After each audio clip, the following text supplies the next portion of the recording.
The sudden, chilling silence from a person who once claimed to care about you is never an accident. It is a calculated behavioral sequence designed to strip away your autonomy and establish absolute psychological dominance. The illusion of deep love or friendship was merely an initial data-gathering phase, used to map out your emotional vulnerabilities for future exploitation.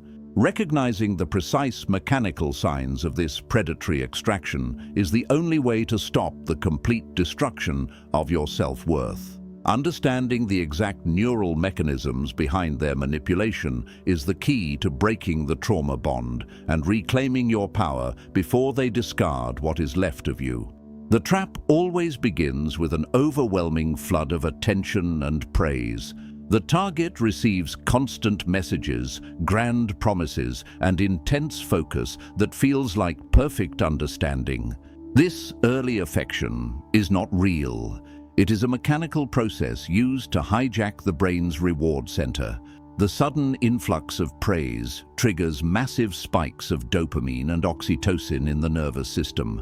These chemicals are biologically designed to bind human beings together for survival. They bypass the brain's critical thinking center entirely. The prefrontal cortex shuts down its threat detection. The target becomes chemically addicted to the new person. This dependency is exactly like a severe drug addiction, like a new partner who texts a perfectly crafted good morning message every single day for a month, learning exactly what compliments make the victim feel special, and then suddenly stops. The victim's nervous system panics. The brain craves the missing dopamine hit. The manipulator becomes the only source of emotional survival. They control the drug. This establishes the abuser as a supreme authority over the victim's nervous system. The target stops trusting their own judgment. They only trust the source of the chemical reward. The trap is now fully set. The next phase relies on creating a perfect synthetic reflection to lock the victim in place. The predator suddenly shares every obscure interest, deep fear, and future goal the victim holds. They seem exactly like the target. This perfectly calculated mimicry disarms the brain completely. The human amygdala functions as a primitive alarm system. It constantly scans the environment for threats and differences. When a person sees their exact reflection in someone else, the amygdala signals complete safety. The threat detection system turns off.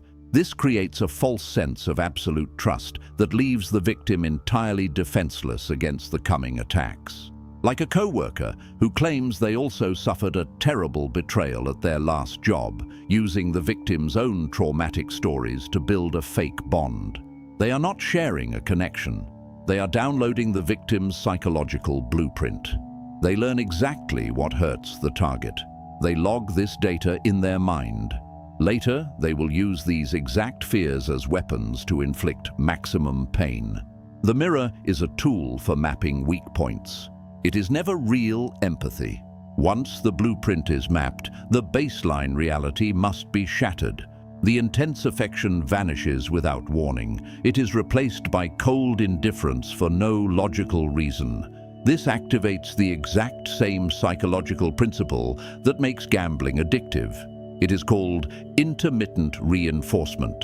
Unpredictable rewards force the nervous system into a constant state of hypervigilance.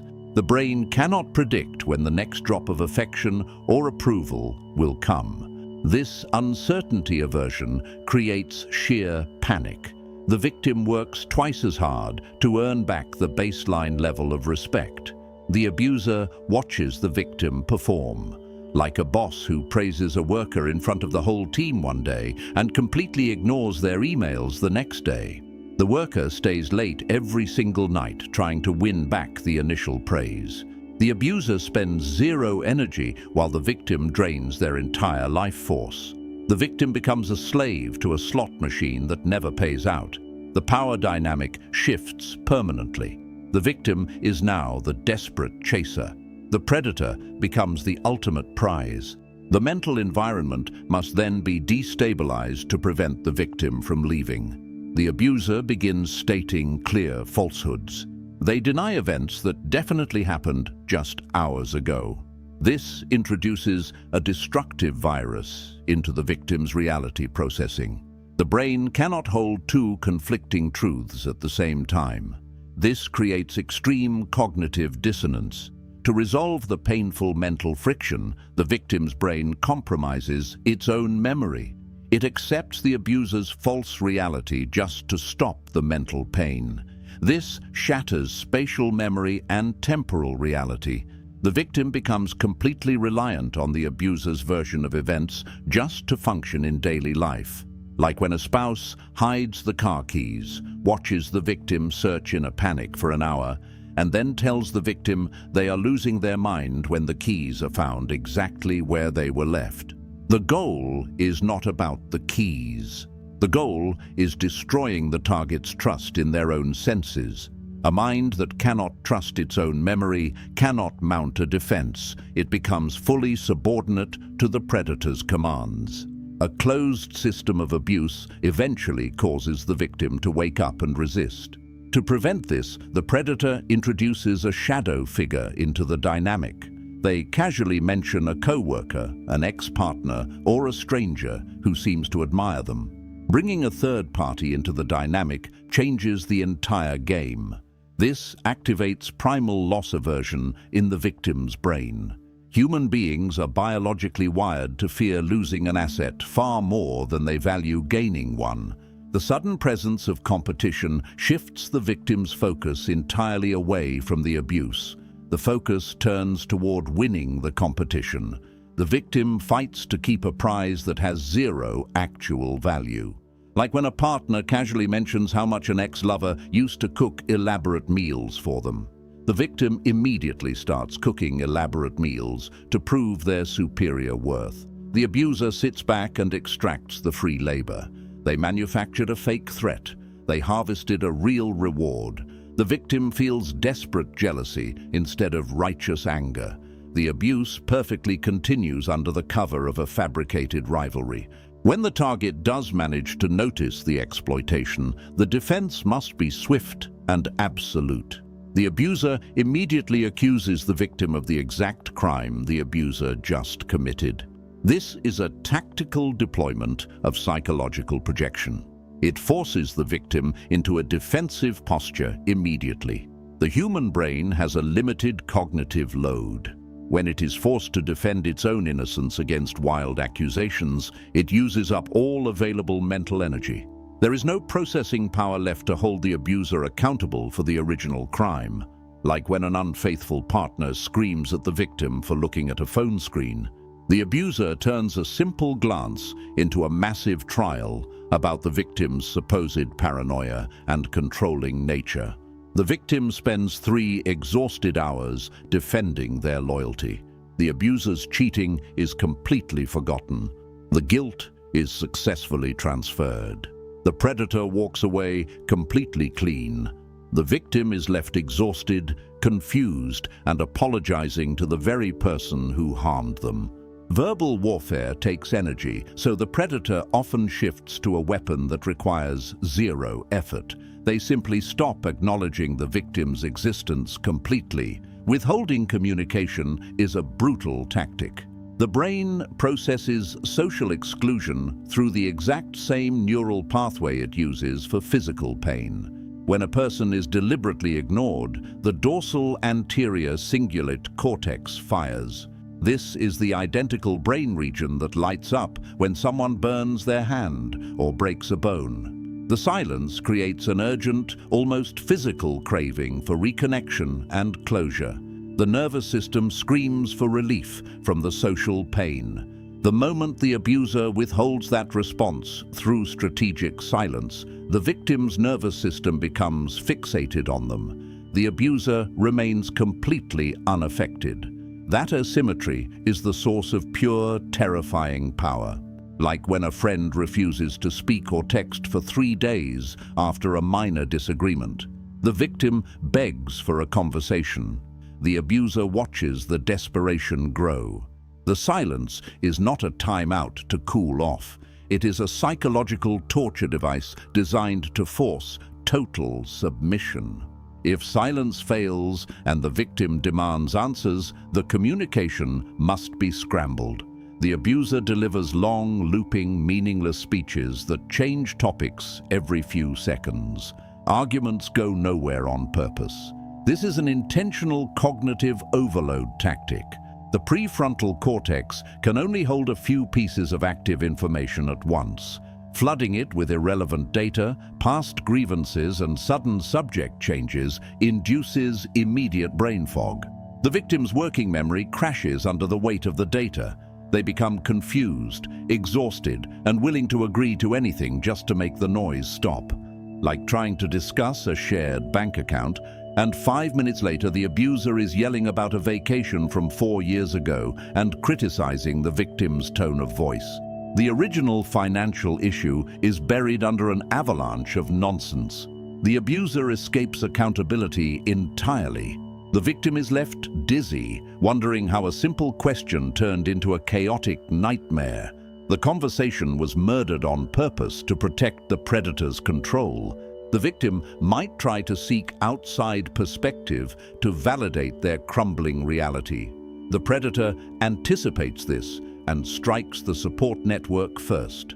They plant subtle lies and tragic stories about the victim's mental health to anyone who will listen. Destroying the victim's reputation is a systematic isolation protocol.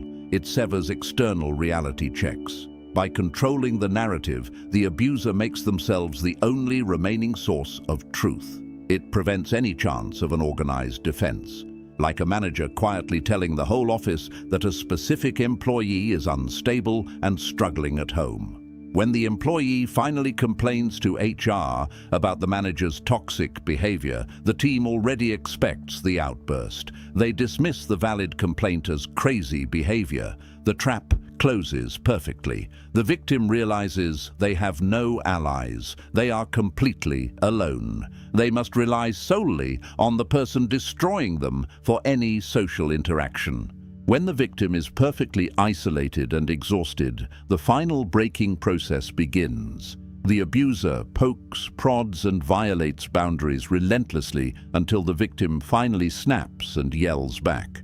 Pushing the victim until they break is entirely intentional. This hijacks the victim's emotional regulation. It allows the abuser to capture the reaction, label the victim as the unstable one, and perfectly mask the original predatory behavior.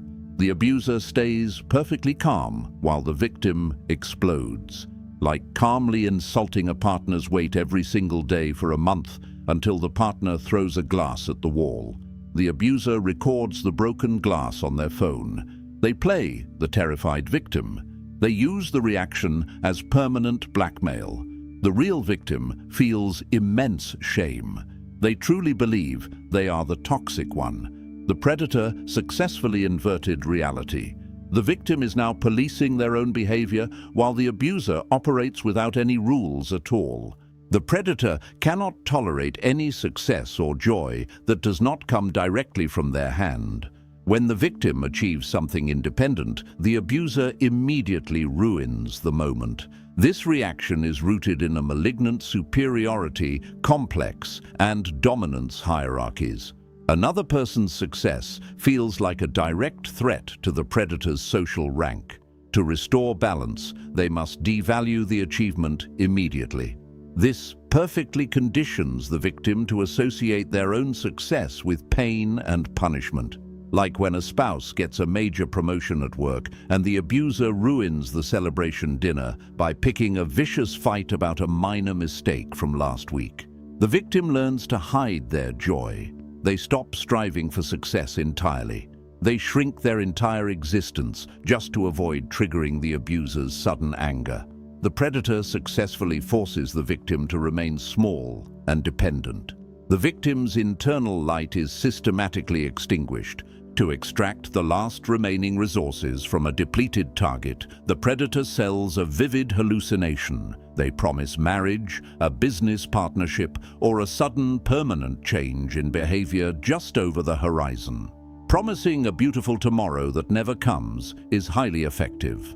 This exploits the brain's optimism bias. Humans are biologically wired to endure present suffering if a massive reward is guaranteed in the future. The victim invests real energy, real money, and real time today in exchange for a phantom reality that was never going to exist. Like an employer promising a massive promotion next year if the worker accepts half pay and double hours right now. The year passes. The promotion never comes. A new excuse is invented. A new future is vividly faked. The cycle repeats until the worker has absolutely nothing left to give. The future is a mirage used to drain the present. It is a calculated theft of a person's life force. Control over the mind is cemented through control over literal survival resources. The abuser slowly takes over bank accounts, ruins credit scores, or discourages the victim from keeping a job. This directly manipulates the basic evolutionary drive for physical survival. When physical survival is tied entirely to the abuser, the brain's fight or flight system is permanently paralyzed. The victim cannot run if they cannot eat. Like convincing a partner to quit their job to handle the house full-time, then slowly restricting access to money until the partner has to beg for permission to buy groceries. The dependency becomes absolute. The victim becomes a hostage in their own home. The abuser ensures that escaping the psychological prison also means facing total material ruin. It is an invisible cage built out of manufactured poverty and fear. Once the emotional, physical, and financial supply is completely drained, the object is no longer useful. The sudden, cold abandonment is the final stage. The abuser leaves suddenly without explanation, empathy, or closure. Once a battery is empty, it is thrown away. The human empathy center in the predator's brain is completely bypassed. Like returning home to find the house empty and the bank accounts drained, with no warning and no note. The victim is left shattered, endlessly searching for reasons. There are no reasons. The transaction simply ended. The predator has already located a new target with a full battery. They are already running the love bombing sequence on someone else. The victim is left completely alone to process the total annihilation of their reality. Just when the victim finally begins to rebuild their shattered mind, a text message arrives out of nowhere. The predator returns, acting as if nothing happened, offering tiny breadcrumbs of the old illusion. Why do they come back after destroying everything? Because watching a healing victim regress provides a massive spike in absolute power. It proves the abuser still retains neurological control over another human being. It reactivates the victim's deeply ingrained trauma bonds instantly. Like an ex sending a message saying they miss you at 2 in the morning, months after violently destroying the relationship. If the victim replies, the abuser knows the remote control still works. They do not want the person back, they only want the power back. If they are allowed back in, they will extract the remaining hope. They will then discard the victim again, faster and significantly harder than before. The desperate search for a hidden, wounded soul inside the predator is the final trap that keeps victims locked in the cycle. The ultimate truth is that there is no real person hiding behind the mask. The entire personality is a complex series of defense mechanisms reacting to profound, unacknowledged shame. They are a psychological void. They perfectly mirror human traits just to survive and extract resources. Leaving them is not losing a complex, flawed human being. Leaving is escaping a highly efficient psychological machine. It is a predator mimicking human prey to get close. They never loved you. They only calculated your utility. The moment you see the cold machine underneath the skin, the spell completely breaks. The power returns to your nervous system. The silence that follows is no longer a painful loss. It is the sound of absolute freedom.